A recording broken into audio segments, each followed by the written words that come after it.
Hello students, welcome to Sate Group of Education. Today we are going to learn the lesson number 6, Animal Classification, from your Science and Technology Part 2. So this is your revised question paper pattern. See here the classification of living organisms. We have already studied in your previous standard. The living beings are classified into prokaryote and eukaryote. Then they are again, what is mean by prokaryote? There is pro means primitive and karyon means karyon, that is nucleus. So primitive type of nucleus is present in prokaryotic organism. Here eukaryotic means there is a presence of nuclear membrane. Prokaryotic organisms are again classified into kingdom Monera, that is eukaryotic organism again classified into presence of number of cells, that is how many cells are present in the living organisms. If there is only one cell is present, then these organisms are called as unicellular organism and they are again classified into kingdom Protista. If there are two or more cells, then this type of organisms are called as multicellular organism. They are with cell wall or without cell wall. If there is a presence of cell wall, then they are comes under autotrophic or heterotrophic nutrition, and we are again classified as autotrophic means kingdom Plantae, which shows their own type of nutritional, means they prepare their own food. In heterotrophic organisms, they do not prepare their own food, they depend on other animals. ते दुसऱ्यांवरती depend असतात त्यांच्या फूडसाठी. आणि best example याचं काय आहे? Fungal, all fungal species. So this come under kingdom फंजाय. Then multicellular organism without cell wall, because we know that in animal body there is absence of cell wall. So this comes under kingdom Animalia, and in this lesson we are going to study in detail this kingdom Animalia. So the Animalia classification or kingdom Animalia classification this is done by different type of scientists, that is Robert Whittaker, Aristotle, Carl Linnaeus, Theophrastus, Pliny and John Ray. Different type of systems and their body cavities present in the animals, and they are again combined to form different type of structural patterns, classification patterns, that is presence of notochord or absence of notochord. On the basis of presence or absence of notochord, these living organisms or animals are classified as non-chordates or chordates. In non-chordate animals, there is a notochord is absent. Pharyngeal gill slits are also absent. Paired and solid neural cord is present. Dorsal heart is present. So heart is present on dorsal side. In chordate, there is presence of notochord, that is a protective covering for cord. Pharyngeal gill slits is present. Nerve cord hollow and dorsal, and ventral heart is present. So heart is present on ventral side. See, this is the detailed classification of kingdom Animalia. Kingdom Animalia again classified into two parts, presence or absence of notochord. If there is absence of notochord, this class is called as non-chordates. Non-chordates are again classified into 10 phylums. हे 10 phylum detail मध्ये आपण त्यांचे examples, त्यांचे characteristics आणि एक्झाम्पलचे features जे असणार आहेत हे डिटेलमध्ये त्यांच्या डायग्राम सहित बघतोय. नेक्स्ट नोटोकॉर्ड प्रेझेंट असेल तर त्या ॲनिमल्सना आपण म्हणणार आहेत कॉर्डेट. कॉर्डेट प्रेझेंट असणारे 3 क्लासेस असणार, युरोकॉर्डेटा, सेफॅलोकॉर्डेटा, व्हर्टिब्रेटा. त्यांच्यामधले डिफरन्स, व्हर्टिब्रल कॉलम प्रेझेंट असतील तर त्यांच्यामध्ये पुन्हा 6 क्लासेस असणार आहेत, Cyclostomata, Pisces, Amphibia, Reptilia, Aves and Mammalia. Next, grade of organisation. We know that every living body is made up of cellular structure. So what is mean by cell? Cell is the basic unit of functional body of unit. Okay, so functional unit of all living system. Cell combine together to form tissues, tissue combine together to form different type of organs, different organ come together to form organ systems, and whole organ systems combine to form a specific living body. So if there is only cell, then it is called as a cellular grade organization. Along with tissue, it is called as a cell tissue grade organization. Along with organ, it is called as tissue organ grade organization. And along with organ system, it is called as organ system grade organization. So it is an example of protoplasmic grade organization. So this contains only single cell, and amoeba and paramecium shows protoplasmic grade organization. This is an example of cycon, which shows oscula and collar cells. It shows cellular grade organization. This is a jellyfish and it shows cell tissue grade organization, because cellular and tissue level grade organization combine together to form tentacles and muscle rings. This is an example of planaria and it shows tissue and organ grade organization. The next part is body symmetry. What is mean by body symmetry? How to cut the living body into different sections or two equal halves, or how many equal parts. That symmetrical point is called as a body symmetrical point. Okay, so asymmetrical body means we cannot find or we cannot imagine the axis present to divide such a living body.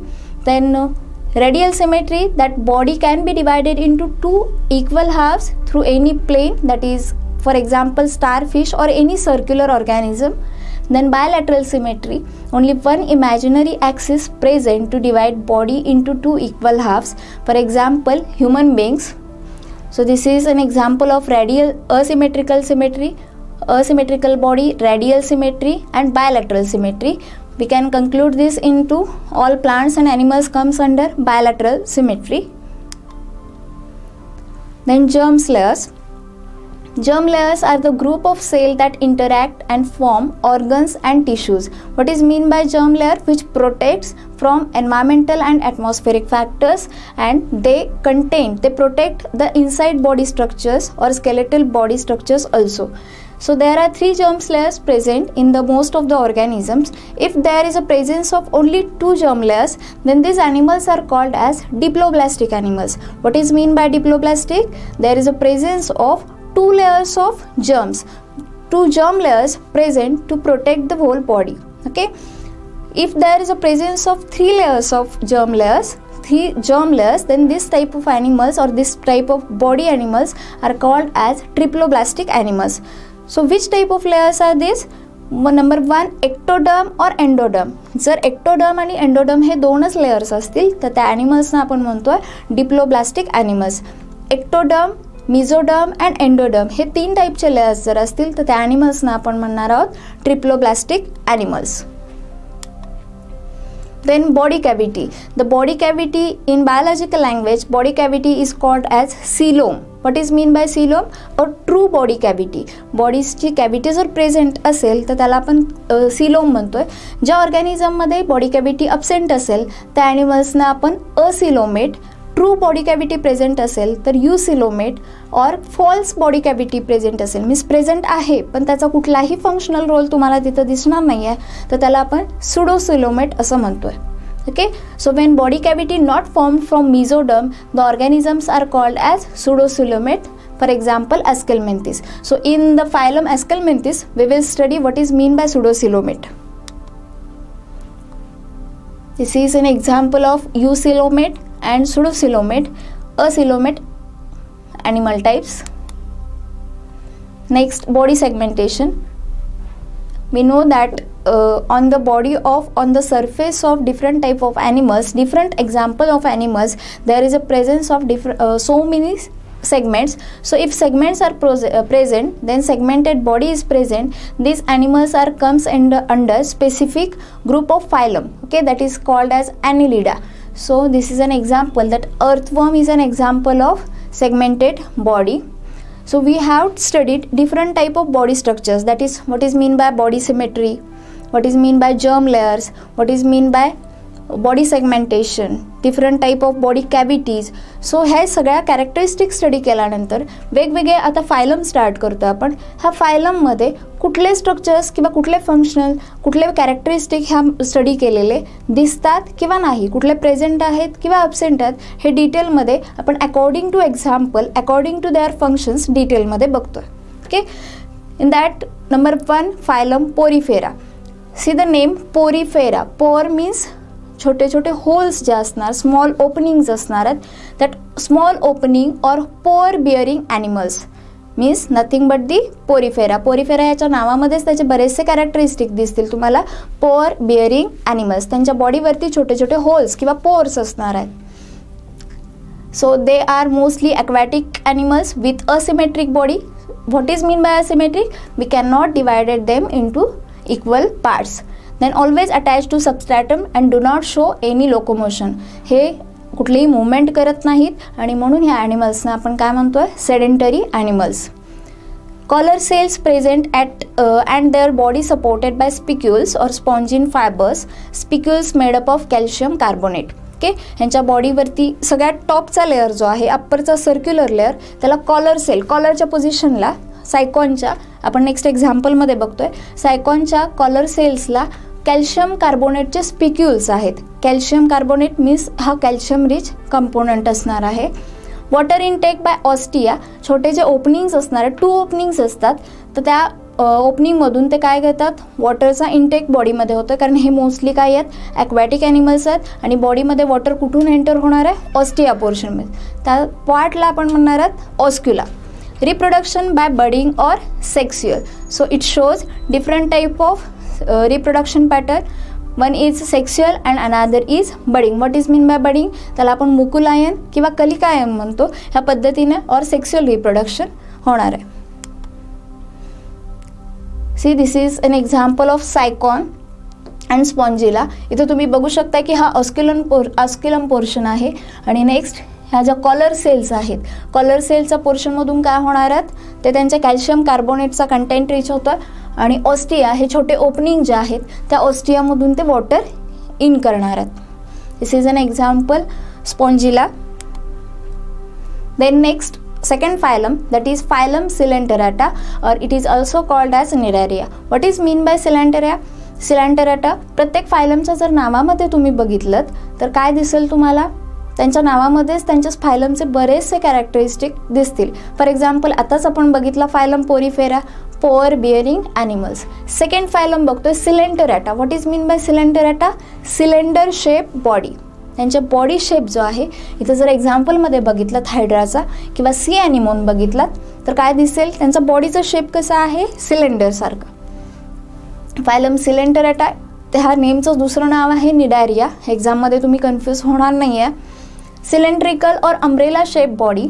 Cylindrical body it called as polyp और umbrella shape body is called as a medusa. This 2 terms will be asked for your multiple choice question और fill in the blanks. की cylindrical body shape असेल तर त्याला काय म्हणायचं आहे? We called as polyp. और what is mean by medusa? If there is umbrella shape body in coelenterata then it is called as medusa. Then they are marine animal with radial symmetry and diploblastic. What is mean by radial symmetry? The radial symmetry means there has circular body shape and we cut them into 2 equal halves. जर cylinder shape body असेल तर आपण त्याला 2 equal पार्ट्समध्ये cut करू शकतो का? Yes, करू शकतो. What is mean by diploblastic? The body of this organism is made up of 2 germ layers which are ectoderm and endoderm. Tentacle present around the mouth to capture prey. Nidoblast present around the tentacles to inject toxin in the body of prey. So tentacles इथं बघू शकता हायड्राच्या डायग्राममध्ये tentacles present आहेत. Okay, which inject the toxin in the body of the prey. Example Hydra and Aurelia. Next phylum, phylum Platyhelminthes. See in the name Platyhelminthes. Flat worm like body. Okay, नेममध्येच आहे की platy means flat असणार आहे, helminthes means बॉडीचा shape flat असेल असे organisms. इथं आपण लिव्हर फ्लूक असेल, प्लॅनेरिया असेल, टेप वर्म असेल तर त्यांची बॉडी फ्लॅट असणार. स्लेंडर फ्लॅट बॉडी हेच organism are called as flat worms. ह्या वर्म्सना किंवा ह्या ऑर्गॅनिझम्सना आपण फ्लॅट वर्म्स असंही म्हणू शकतोय. Aquatic free living endoparasites with bilateral symmetry and acoelomate. Bilateral symmetry means 2 equal पार्ट्समध्ये आपण त्यांना कट करू शकतोय. Acoelomate means there is a absence of coelom or absence of body cavity. Triploblastic, this body of this organism is made up of 3 germ layers: ectoderm, endoderm and mesoderm. They are hermaphrodite animals. What is mean by hermaphrodite? आत्तापर्यंतच्या फायलममध्ये हर्मॅफ्रोडाईट हा आपण word बघितला नव्हता, आता नवीन आलेला आहे. What is mean by hermaphrodite? which shows the animal or organism which shows male and female both sexes present in a single body. Means एकाच बॉडीमध्ये एकच लिव्हिंग बिईंग असेल तर मेल किंवा फिमेल कॅरेक्टरिस्टिक जे आहेत सेक्शुअल रिप्रोडक्शनसाठी जे लागणार आहेत रिप्रोडक्टिव्ह पार्ट्स, तर त्यांच्यामध्ये हर्मॅफ्रोडाईट्समध्ये एकत्र दाखवतील. आणि जर डिफरंट असतील तर ते वेगवेगळ्या पार्ट्सना आपण बायसेक्स्युअल, आणि एकत्र असतील तर त्यांना आपण म्हणणार आहे हर्मॅफ्रोडाईट ॲनिमल्स. तर प्लॅटीहेल्मिंथिसमध्ये जर बघितलं तर ते कोण आहेत? सगळे hermaphrodite animals. Example planaria and liver fluke. Phylum Aschelminthes. Okay, there is a thread-like cylindrical body, hence these organisms are called as roundworms. Aschel means round worms. Okay, platy means flat worms. Aschelminthes मध्ये बघूयात. Aquatic or terrestrial free living organisms, they are endoparasite. What is mean by endoparasite? Parasite means जे दुसऱ्यांवरती depend असतात, त्यांचं feeding, त्यांचं nutrition, दुसऱ्यांच्यातला nutritional content जो असेल त्याच्यावरती depend असतात. What is mean bye endo? की त्यांच्या दुसऱ्यांच्या बॉडी पार्ट्समध्ये एंटर होतात आणि आतून न्यूट्रिएंट सक करतात. फॉर एक्झाम्पल जर लहान मुलांच्यामध्ये किंवा आपल्याही बॉडीमध्ये ज्या जंत असतात किंवा कृमी असतात, हे सगळे एक्झाम्पल्स कशाचे आहेत? ॲस्कलमेंथिसचे. की हे कृमी जे आहे ते इन्फेक्टेड वॉटर ह्यांच्यामधून एंटर करतात बॉडीमध्ये. बाहेरचं अन्न खाऊ नये, बाहेरचं पाणी पिऊ नये असं म्हणतात. तर ह्या पार्ट्समधून, ह्या वेगवेगळ्या फूड कंटेंटमधून ह्या कृमी असतील, ॲस्कलमेंथिक हे वर्म्स असतील, तर ते आपल्या बॉडीमध्ये इंटेस्टाईनमध्ये जातात आणि त्यातला इंटेस्टायनल कंटेंट आहे, न्यूट्रिशनल कंटेंट आहे, तो काय करतात? सक करून घेतात. Okay, so they are called as endoparasite. ते बॉडीच्या आतमध्ये जाऊन त्यांच्यावरती फीड करून निवांत राहत असतात. Triploblastic body cavity is false, that is it is called as a pseudocoelomate, and the whole body is covered with cuticles. बॉडीवरती प्रोटेक्शनसाठी क्युटिकल प्रेझेंट आहेत. There is a non-segmented body. Animals are unisexual, that is Ascaris and Loa. Okay, we can see here the two type of Ascaris species. This is an example of male Ascaris and this is a diagram of female Ascaris. Next phylum, phylum Annelida. It shows example, best example, that is earthworm. earthwormला समोर ठेवून तुम्ही त्याचे सगळे जर characteristic किंवा features जे आहेत ते स्टडी केलेत आणि एक्झामला ॲनिलिडाचे कॅरेक्टरिस्टिक लिहायला आले तर तुम्ही इझिली लिहू शकताय, कारण earthworm हा बऱ्यापैकी सगळ्यांच्या ओळखीचा आहे. सिलेंड्रिकल और मेटामेरिकली सेगमेंटेड बॉडी. बॉडी तर सिलेंड्रिकल आहे but metamerically segmented means proper segmentation आहे बॉडीवरती. ॲक्वॅटिक और फ्री लिव्हिंग एक्टोपॅरासाइट. ते बाहेरून फीड करत असतात but they are depend on other animals और अदर लिव्हिंग बिंग्स, त्यामुळे त्यांना आपण पॅरासाइट म्हणतो. पॅरासाइट मीन्स जे दुसऱ्यांच्यावरती डिपेंड असून राहतात ते त्यांचं न्यूट्रिशनल कंप्लीट करतात. एक्टो मीन्स बाहेरूनच. With bilateral symmetry. What is mean by bilateral symmetry? तुम्ही त्यांना 2 इक्वल पार्ट्समध्ये कट करू शकता. Bilateral symmetry. Triploblastic and eucoelomate. Triploblastic, their body is made up of 3 layers. Eucoelomate means there is a presence of true cavity, setae or parapodia or suckers for locomotion and body covered with special cuticle. earthwormचं example बघितलं तर ते जे locomotion करत असतात तर पुढच्या बॉडीच्या पार्टवरती प्रेशर अप्लाय करून नेक्स्टचा बॉडी म्हणजे पाठीमागचा बॉडीचे पार्ट जे सेगमेंट आहेत ते पुढच्या बॉडी पार्टवरती प्रेशर अप्लाय करून पुढे पुढे जात असतात. तर तो जो पार्ट आहे जो दुसऱ्या लोकोमोशनसाठी यूज केला जातो प्रेशर देण्यासाठी, त्या पार्टला आपण सिटी असं म्हणतोय. ते प्रॉपर लेग्स नाही आहेत पण लेग्स सारखे आहेत, सो त्यांना आपण पॅरापोडिया असं म्हणतोय. Okay, body covered with a special cuticle. कारण जर बरं एक्झाम्पल्स बघितले तुम्ही, अर्थवर्म असेल, लीच असेल किंवा नेरीस असेल. ओके, गोमचं एक्झाम्पल आहे, लीच माहिती आहे सगळ्यांना, अर्थवर्म माहिती आहे. तर मोस्टली हे सॉईल किंवा वॉटरमध्ये राहणारे आहेत. तर त्यांची बॉडीवरती काय असायला पाहिजेत? क्युटिकल्स असायला पाहिजेत जे त्या बॉडीला प्रोटेक्ट करतील. कारण खूप सॉफ्ट असते यांची बॉडी, त्यांची स्किन एकदम सॉफ्ट आणि थिन असणार आहे, पातळ असते. ओके, त्यामुळे त्या क्युटिकल्स हे काय करत असतात? त्यांचा इनसाइड स्ट्रक्चर आहे त्याचं काय करणार आहेत? प्रोटेक्शन करणार आहेत. Then again here they are having hermaphrodite or unisexual characteristic. Next phylum Arthropoda. So arthropoda, arthro means jointed, poda means appendages. Okay, जे मुवमेंटसाठी वापरलेले अपेंडेजेस आहेत त्यांना पोडा असं म्हणतात आणि आर्थ्रो मीन्स पेअरमध्ये असतील. ओके, पेअरमध्ये असणाऱ्या अपेंडेजेसचा क्लास जो आहे, सॉरी फायलम जो असणार आहे त्याला आपण म्हणतोय phylum Arthropoda. Jointed appendages present, hence organisms are called as arthropods. Triploblastic animals, 3 layers, eucoelomate, body cavity is present, bilateral symmetry, they can be divided into 2 equal parts and body is segmented. बॉडीवरती segment present असलेले दिसतील. Animals are unisexual with chitinous exoskeleton. Okay, कायटिनचं coating असतं त्यांच्या बॉडीवरती. जर तुम्ही झुरळ बघितलं असेल तर झुरळाच्या स्किनचा वरचा जो अप्पर लेअर आहे तो थोडासा कायटिनचा बनलेला आहे जो खूप टणक लागत असतो. ओके, तो कायटिनचा लेअरला एक्झोस्केलेटन म्हणायचं. एक्झोस्केलेटन मीन्स बाहेरून असणारं कोटिंग. कशाचं बनलं आहे? कायटिन हा एक कंपाऊंड आहे, कायटिनचा कंपाऊंडचं कोटिंग बनलं आहे. फॉर एक्झाम्पल क्रॅब आणि स्पायडर. क्रॅबमध्ये सुद्धा वरचा पार्ट जो आहे तो खूप टणक असतोय, तर तो सुद्धा कशाचा बनलेला आहे? Chitin. These are examples comes under arthropoda. Jointed appendages आहेत का बघा बटरफ्लायमध्ये, centipede, scorpion and cockroach. The next phylum mollusca. Soft and slimy body. Mollusca means soft body animals. Okay, mostly हे काय आहेत? ॲक्वॅटिक किंवा मराईन हॅबिटॅटचे मराईन ॲनिमल्स आहेत.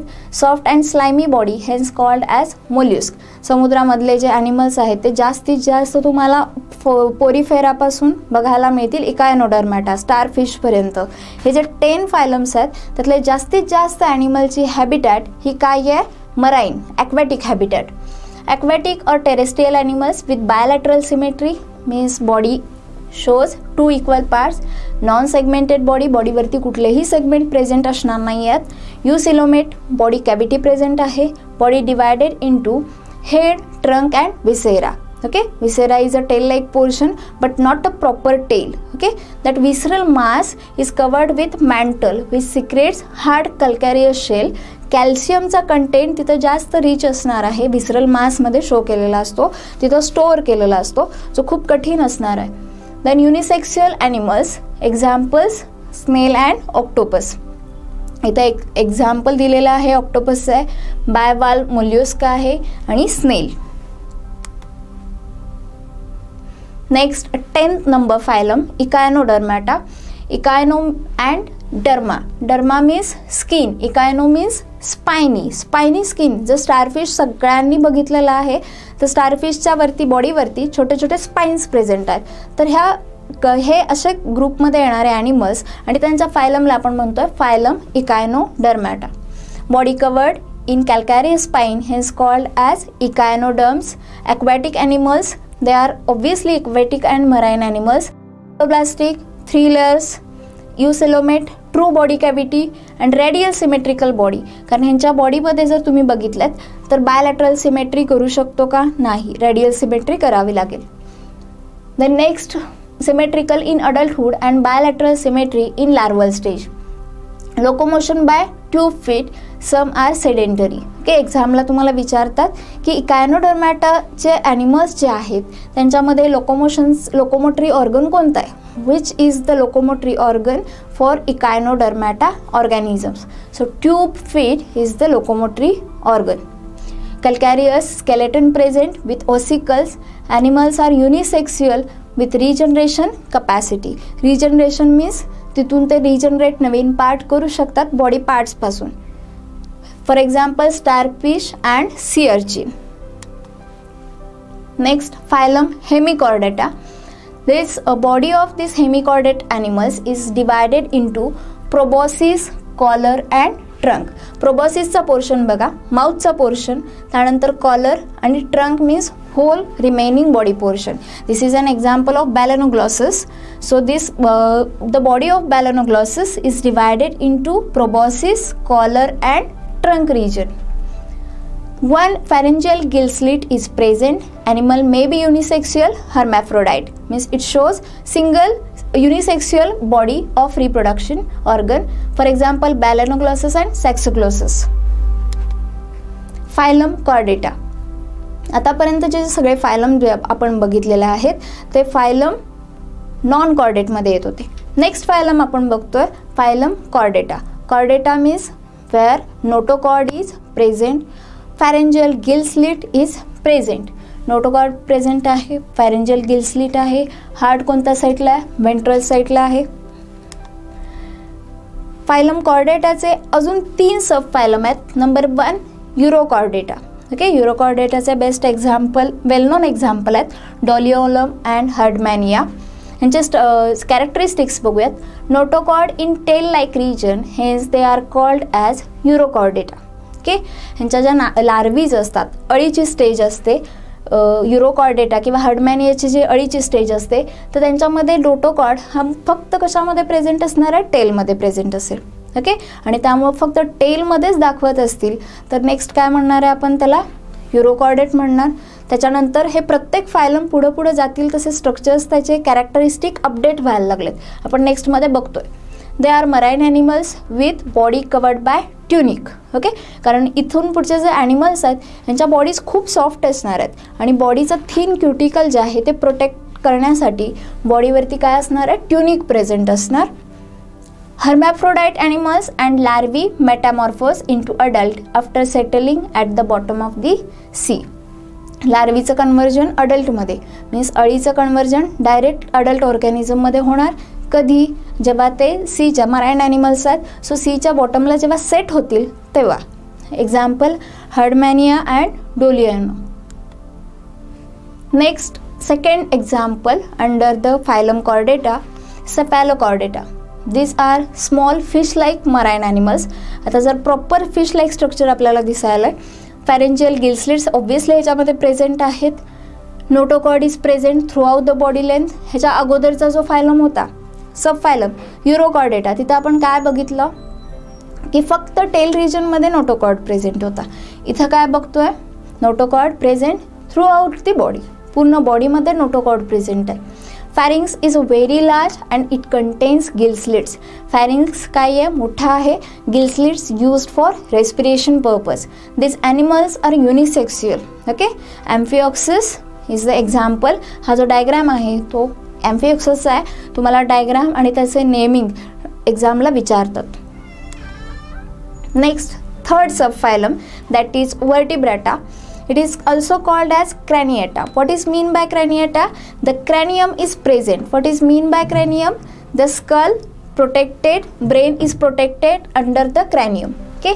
In these animals, notochord is replaced by vertebral column. So this is again updated characteristic from the previous. In this animal, head is well developed, brain is protected by cranium. Cranium means मराठीमध्ये आपण त्याला कवटी म्हणतोय, तर ब्रेनच्या प्रोटेक्शनसाठी cranium आणि skull present आहे. Endoskeleton is either cartilaginous और bony. Some chordates are jawless. They are called as, they are comes under the class agnatha, and some are with jaws. They are comes under Gnathostomata. Subphylum Vertebrata. They are again divided into 6 classes. Class number 1 Cyclostomata. Vertebral column present असेल, क्रॅनियम present असेल तर यांचे further 6 classification parts आहेत. त्यांना 6 classes आहेत. त्यातला number 1 बघतोय आपण cyclostomata. This animals have jawless mouth provided with the sucker. Jawless means जिथं जबडा अब्सेंट असणार आहे. जॉलेस मीन्स जबडा नाही आहे पण त्याच्याऐवजी काय असणार आहे? सकर्स असणार आहेत. ते त्यांची न्यूट्रिशनल डिमांड असेल किंवा न्यूट्रियंट्स हे सक करणार आहेत थ्रू दी सकर. Their skin is soft and without any scale or without any segment also. They shows absence of paired appendages. त्यांच्याकडे paired appendages असणार नाही आहेत. Endoskeleton is cartilaginous. Most of the animals are ectoparasite, so they depend upon other organisms for their nutritional purpose. Examples Petromyzon and Myxine. This is an example of class Cyclostomata. Class number 2 Pisces. These are cold-blooded, that is poikilotherms. Poikilo means cold-blooded, low temperature. Okay, low body temperature.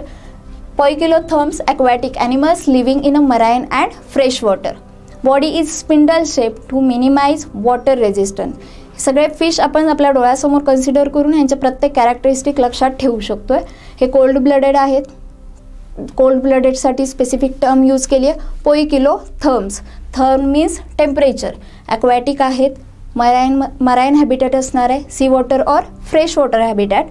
Body is spindle shape, minimise water resistance. वॉटरचा resistance कमी करण्यासाठी फिशची body ही spindle shape, दोन्ही बाजूला कशी असते, निमुळती असते. They have paired and unpaired fins for swimming. Tail fin is useful to steering organ during swimming. स्विमिंगसाठी tail fin use केला जातो. Exoskeleton is in the form of scale. Endoskeleton is either cartilaginous और bony. Bony or cartilaginous फिशचं structure लक्षात घ्या. Respiration occurs with gills. Gill slits are present in Pisces for respiration purpose. Examples rohu, pomfret, seahorse, shark, electric ray and stingray. This is diagram of Scoliodon, that is we called as a dogfish.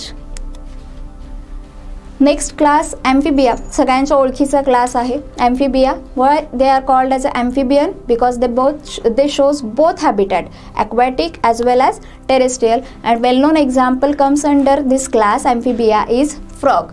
These animals are strictly aquatic during larval life and perform only aquatic respiration, where they can live in a water as well as on land during the life, can perform aquatic as well as aerial respiration. So that's why they are called as amphibian animals. Okay, they have two pair of appendages. Digits are without claws. Okay, त्यांचे digits आपण सगळ्यांनी बघितलेले आहेत. फ्रॉगचे digits claws शिवाय असतात. Exoskeleton is absent. Skin is without any derivative and usually kept moist for respiration. फ्रॉगची skin थोडीशी सगळ्यांना वेल नोन आहे. कुणालाही तो टाईप जो आहे तो थोडासा स्केली वाटतो. तो कशासाठी असणार आहे? For the purpose of respiration.